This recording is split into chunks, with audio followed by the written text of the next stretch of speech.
तमाम सुनने वाले लोगों को अस्सलाम वालेकुम। नाज़रीन ग्रामी, हमें अक्सर एक सोने से भरे शहर का जिक्र सुनने को मिलता है जिसे अल डोराडो या सिटी ऑफ गोल्ड कहा जाता है। लेकिन क्या आप जानते हैं कि इस शहर का शद्दाद की जन्नत से क्या ताल्लुक है? क्या ये वही शहर तो नहीं है जिसे शद्दाद ने अपनी ख्वाहिशों को मद्देनजर रखते हुए बनाया था? आज की वीडियो में हम इन्हीं सवालों के जवाब ढूंढने की कोशिश करेंगे और साथ साथ आपको ये भी बताएंगे कि क्या कुरान पाक में भी इस शहर का जिक्र मौजूद है या नहीं।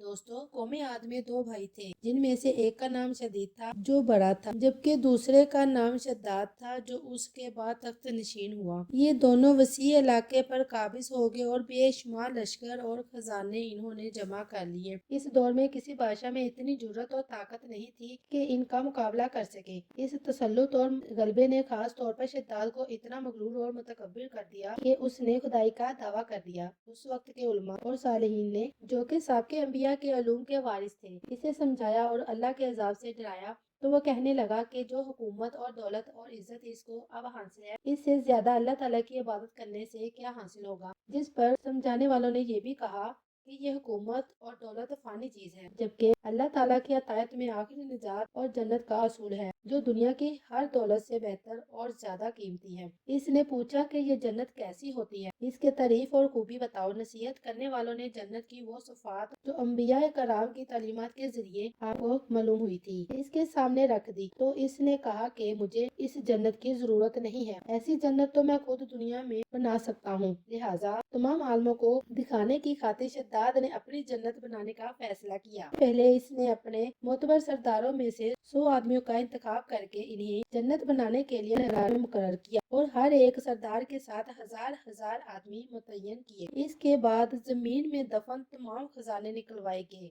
और सोने चांदी निकलवा कर इनकी गंगा जमनी ईंटें तैयार करवाई और अदन से मोतर एक शहर मुरब्बे की शक्ल में 10 कोस लंबा, 10 कोस चौड़ा और 40 कोस ऊंचा मकाम बनाने का हुक्म दिया। उस शहर की बुनियादें इस कदर खोदी गई कि पानी के करीब जा पहुंची और इन बुनियादों को संगे सुलेमानी से भरवाया गया। जब बुनियादें जमीन के बराबर हो गई तो उस पर सोने की अशरफियों की ईंटें चुननी शुरू कर दी गई। इन दीवारों की बुलंदी इस कदर ज्यादा थी कि जब आफताब तुलू होता इसकी चमक से दीवारों की रोशनी पर निगाह नहीं ठहरती थी। शहर की 4 दीवारी के अंदर हजार हजार महल तैयार किए गए और हर महल हजार सतूनों का और हर सतून जहरात से जुड़ा हुआ था।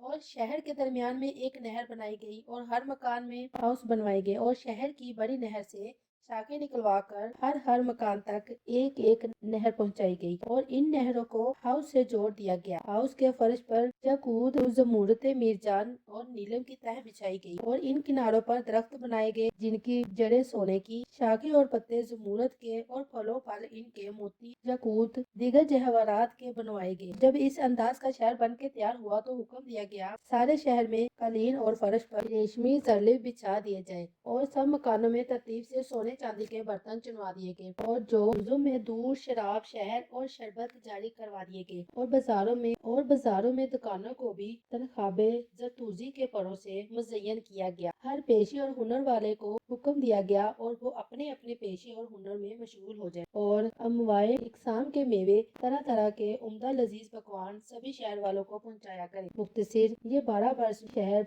बेमिसाल सजावट के साथ तैयार हुआ तो तमाम उमराए सरदारों को हुक्म दिया गया कि वो जीनत के साथ इस शहर में जाकर रहें और खुद भी अपनी फौज और लश्कर को साथ लेकर कमाले गुरूर तकब्बुर से शहर की तरफ गोज किया और रास्ते में आलमों और वारसों को जलाने की खातिर कुछ देर तक इनसे तकब्बुर कारत के साथ कहा कि तुम इसी जन्नत के वास्ते मुझे उसके सामने जिसको आज तक किसी ने देखा नहीं सर झुकाने और जलील होने के लिए कहते थे, और तुमको मेरी कुदरत और सरवत देखनी है तो मेरे साथ चलो। मैंने उस अनदेखी जन्नत से भी ज्यादा हसीन और दिलकश और खूबसूरत जन्नत बनवाई है जिसको देखने के बाद अपने खुदा की जन्नत भी कम समझोगे। दोस्तों, शद्दाद जब अपनी बनाई हुई जन्नत के करीब पहुंचा तो शहर के बाशिंदों के बकौल इसके इस्तकबाल के लिए शहर के दरवाजे के बाहर आकर इस पर जोर निछावर करने लगे। इस तरह शद्दाद शहर के दरवाजे के करीब पहुंचा।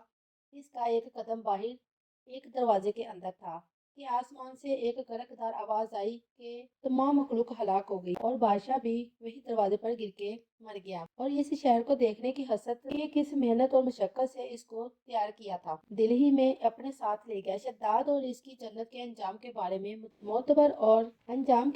معتبر تفاسیر کے بارے میں لکھا ہے کہ بادشاہ اور اس کے لشکر ہلاک ہو جانے کے بعد وہ شہر بھی لوگوں کی نگاہوں سے اوجھل کر دیا گیا۔ کہا جاتا ہے کہ حضرت عبداللہ بن قلابہ جو صحابی ہیں اتفاق سے ادھر چلے گئے۔ اچانک آپ کا اونٹ بھاگ گیا تو آپ اس کو تلاش کرتے کرتے اس شہر تک پہنچ گئے۔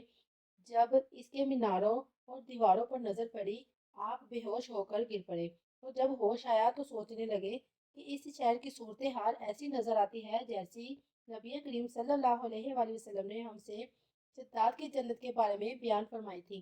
یہ بھی خواب دیکھ رہا ہوں یا اس کا کسی حقیقت سے بھی کوئی تعلق ہے؟ اسی کیفیت میں اٹھ کر شہر کے اندر آ گئے۔ نہریں اور درخت بھی جنت کی طرح تھے، لیکن وہاں کوئی انسان نہیں تھا۔ آپ رضی اللہ تعالیٰ عنہ وہاں پر پڑے ہوئے کچھ جواہرات اٹھائے اور واپس چل دیے۔ وہاں سے وہ سیدھے اس وقت کے دارالخلافہ دمشق پہنچے جہاں پر امیر معاویہ رضی اللہ تعالیٰ عنہ موجود تھے۔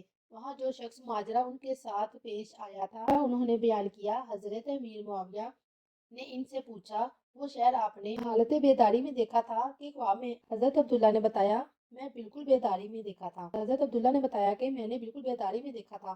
پھر اس کی ساری نشانیاں بتائی کہ وہ عدن کی پہاڑی فلاں جانب اتنے فاصلے پر موجود ہیں، ایک طرف فلاں درخت اور دوسری طرف ایک ایسا کنواں ہے، اور جواہرات جو خوبِ نشانی کے طور پر وہاں سے اٹھا لایا ہوں۔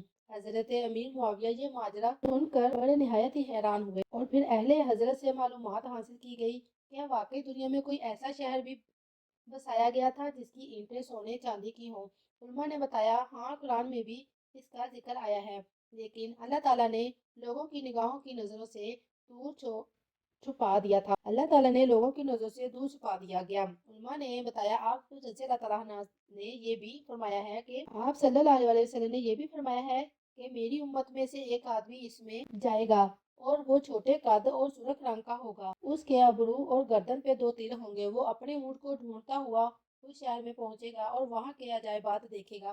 جب حضرت امیر معاویہ رضی اللہ تعالیٰ عنہ نے یہ ساری نشانیاں حضرت عبداللہ بن قلابہ میں دیکھی تو فرمایا کہ واللہ یہ وہی شخص ہے۔ دوستو، حیران کن طور پر آج تک یہ کوئی شخص نہیں جان سکا کہ اب یہ شہر کہاں گیا، کہ نظروں سے کیوں اوجھل ہو گیا، جبکہ کچھ علماء کا یہ بھی دعویٰ ہے کہ ایل ڈراڈو وہی شہر ہے جس کو شداد نے تعمیر کروایا تھا، اور اسی کا ذکر قرآن پاک میں ہے، کیونکہ اس شہر میں بالکل وہی خصوصیات پائی گئی ہیں جو شداد کی جنت میں تھی۔ کہ بعض علماء یہ منتر پیش کرتے ہیں کہ یہ شداد کی جنت ہے، لیکن اس دلیل کے باوجود زیادہ تر علماء کرام یہی رائے دیتے ہیں یہ بالکل بھی شداد کی جنت نہیں ہے اور وہ ابھی تک گمشدہ ہے۔ دوستو، آپ دوستوں کی رائے کیا کہتی ہے؟ کمنٹ سیکشن میں ہمارے ساتھ ضرور شیئر کیجیے گا۔ اللہ نگہبان۔